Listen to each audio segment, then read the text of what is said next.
what's up? I'm Ben from Blackstone Cherry. I'm going to show you a little bit about my rig that I use live. Start off with my first ever Gibson Les Paul Classic.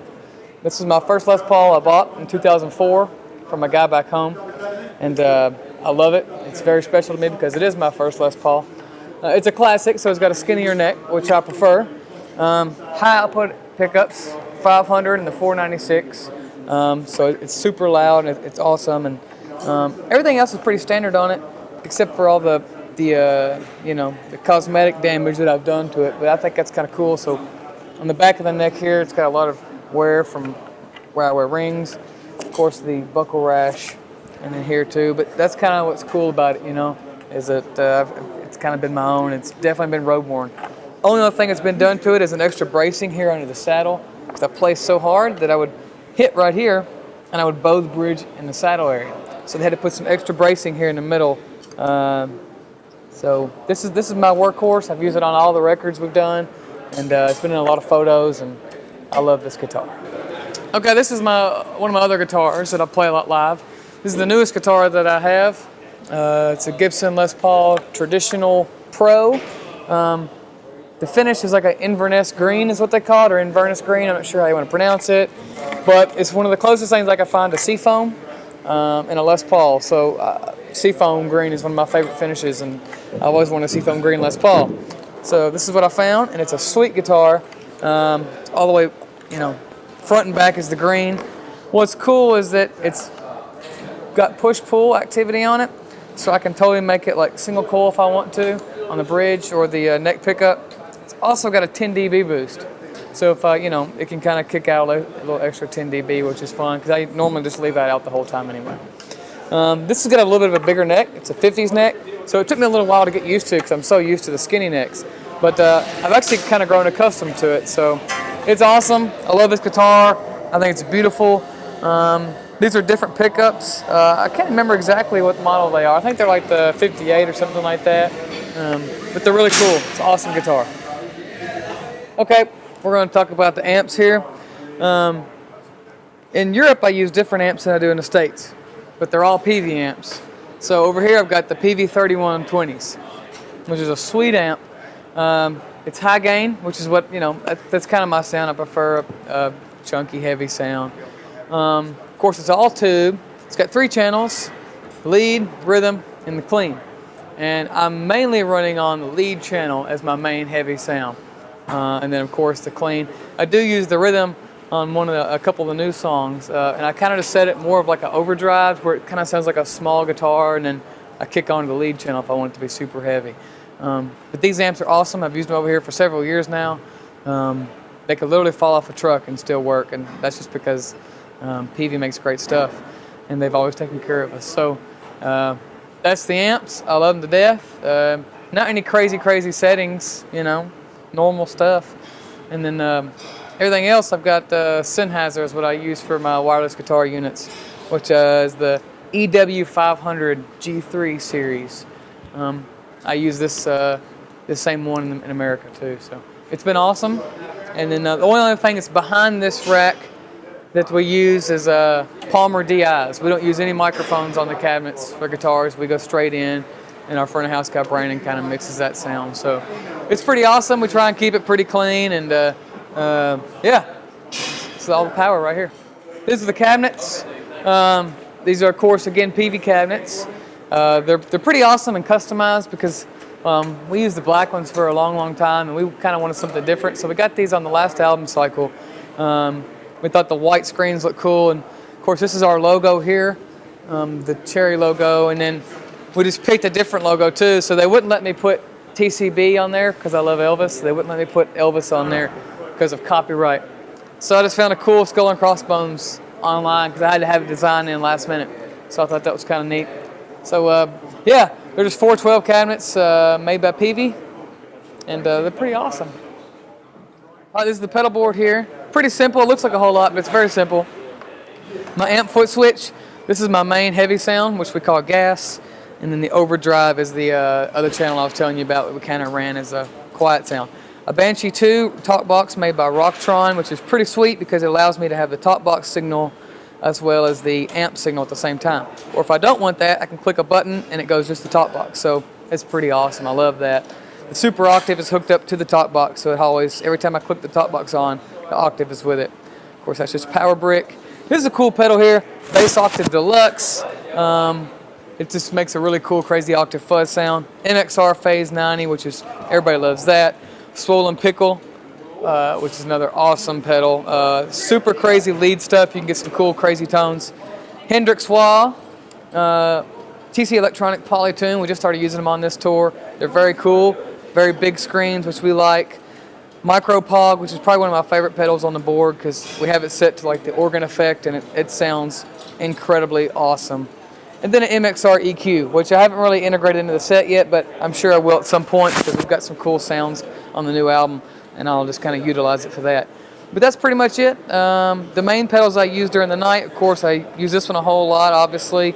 The Banshee 2 gets used, MXR, and then the wah wah pedal are the ones that are the main ones. Because I could use this on every song, but I don't want to overuse it.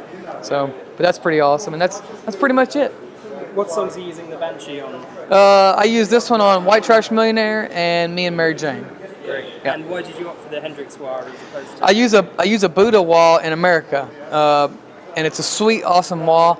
But when we've got new pedals to duplicate our boards over here, I wanted to try the Hendrix wah. I never tried it before, so it was really like I was just hoping it sounded good. And when I got it in over here, it's perfect. It sounds totally sweet, and I love this wah pedal.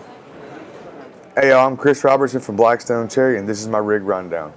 I'll start off with this guitar. I started playing Paul Reed Smith guitars in 2011, and this was actually the first guitar that I played of theirs. It's a SC single cut, the American-made SC 245, and originally it had the Tremonti pickups in it, and they were just too much for me. So I changed them out for a set of the like the 5708s, the more low output pickups from PRS. This guitar, I just love it. You know, it's a 24.5-inch scale, 2 humbuckers, push pull to go single coil right there on the pickups, three-way toggle, bridge, middle, neck. You know, it's got a cool picture of me and my wife from Chicago on it from several years ago that she had she stuck it in my suitcase when I was going through a pretty hard time, and I found it and I immediately took it to our guitar tech and asked him to put it on the back of my guitar for me, and it's been there since then. So this is kind of like my special guitar. It's kind of like my wife when I'm away from home, you know. But I love this one. It was the first one I ever got from them. I love the binding on it. I love everything about it. To me, they make the best guitars being made today, period. So this next guitar is a Paul Reed Smith S2 series Starla. The S2 series, I don't know if you know a lot about it. It's their new line. They're all American made, but they hit a new price point. So like this guitar in a local music shop was probably, I think I saw it for 995 pounds, which is a great deal for a quality guitar. You know, these things, they're, you know, I can't tell a difference. The only difference I can tell between this Starla and the 2 American-made traditional Starlas I have, the original Starlas, are, this is a 25-inch scale, I'm pretty sure, to where the other ones are a 24.5. I mean, they still got the licensed Bigsby. They've still got the same pickups. I think the pickups may be a little bit different, but I actually like these better. 3-way blade toggle, push-pull to go single coil, which all my guitars have push-pulls on them. I rarely use the push-pull, maybe on a solo here and there, but I just really love this guitar. I love the fact that, you know, with the Bigsby, it also has the locking tuners, because, you know, it's not like a Floyd Rose system, which I do not like. And most of my guitars that have a whammy bar, I pull the whammy bar out and never use it. With this, the Bigsby just looks cool, so I leave it on there, basically. But I don't use it because I just end up knocking guitars out of tune. But those are 2 of my favorite guitars, you know, the 2 that I use a lot in the set.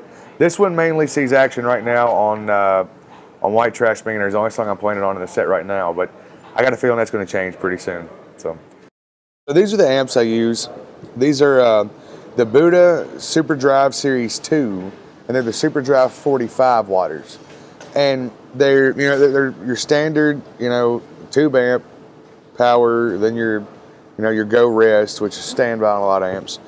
The master volume, bass, mid, treble, drive, and then your clean sound right here, right? Well, the thing about them is there's push-pulls on a lot of these, like the mid and the master, and the rhythm here has a bright switch for your clean channel.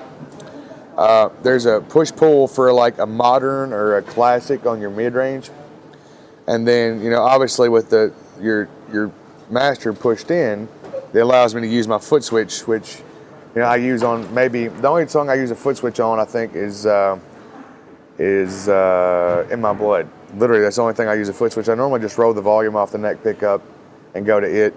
My settings are simple, man. My volume's on like 2, bass is on 10, mid's on about 6, treble on about 6, my drive at about 6, and my clean volume on about 4. And I mean, that's basically the amps I use. Those are the settings that I use every night. And I'm running them through the PV6505 cabs. I really like those. I really like this amp combination because these amps give me everything I need in an amp. They're versatile enough that they have the clean channels, but they also have that overdrive, that classic overdrive built in, because I'm using the tubes for the distortion, you know what I mean? So that's, that they're not as gainy as the amps Ben's using, and that's what I like about them. I prefer a more low output pickup, low output gain on amps, to where he likes, the really nasty high output everything. And that's my amp setup. So that's obviously the Buddha foot switch. It goes to the amps I use, which are the Super Drive 2 series. Polytune tuner is the first thing in the chain. They're awesome. I only use it maybe twice the whole set, something like that. For right now, I'm using the Zach Wild wah made by Dunlop. And it's because I like the sweep. I prefer a wah that doesn't have a button, though. I prefer a wah that doesn't have a button, one that just self-activates when you put your foot on it. Next, we got the Death Box, which I use on Change, Ghost of Floyd Collins, and a couple other songs. It's kind of like a fuzz with an octave up. Is that custom made? This is a clone off of eBay. It's actually an Ampeg Scrambler. Right. But it's that one's a clone. I got it on eBay for like $70. So pretty awesome. Next is the Jimi Hendrix Fuzz Face Mini. I use it for lead stuff. And then I've got, I use it on a lot of stuff on the new record. Not really much stuff in the past, but more so the new record. There's a couple songs like White Trash Meaner I use it on now. And then I've got another fuzz face, the Mini Silicon, and it's set just for like rhythm fuzz that we did on the new album. Next, I've got the Buddha Samsara delay, which is an awesome delay pedal. And it's just kind of like, I just use it whenever I feel like it, because I don't really use delay much. But if I just want to add that extra little bit of wetness, if the room's really dry or something, I do that. And then the next pedal I have is the Karma Chorus. And I don't really even use the chorus part of it, but it's got this extra button over here for vibrato. So I keep the vibrato on, that way whenever I turn the pedal on, I'm getting only a vibrato signal and not the chorus. Because songs like Fiesta del Fuego and Me and Mary Jane have kind of like this super fast vibrato kind of thing going on like little parts in the verses and stuff like that. With the fuzz faces, yeah. Which particular songs are you using them often? On the new record, a lot of the songs have fuzz on them. Let's see. Like pretty much every song except for a handful, I would set a fuzz kind of light or something just to give that amp that little bit of extra oomph to it. You know what I mean? Like, because I don't like a really bright guitar sound, and a fuzz face kind of pulls the highs back a lot of times. If you've got your amp cranked, guitar cranked, and the fuzz face cranked, it doesn't tend to get too bright unless you use a wah with it. So a lot of the pedals I use, and everything I use, it's all for textures. It's not, I'm not using pedals to cover stuff up, And that's my pedal board, the pedal train pedal board, and the DC brick with the pedals. It's a pretty simple setup.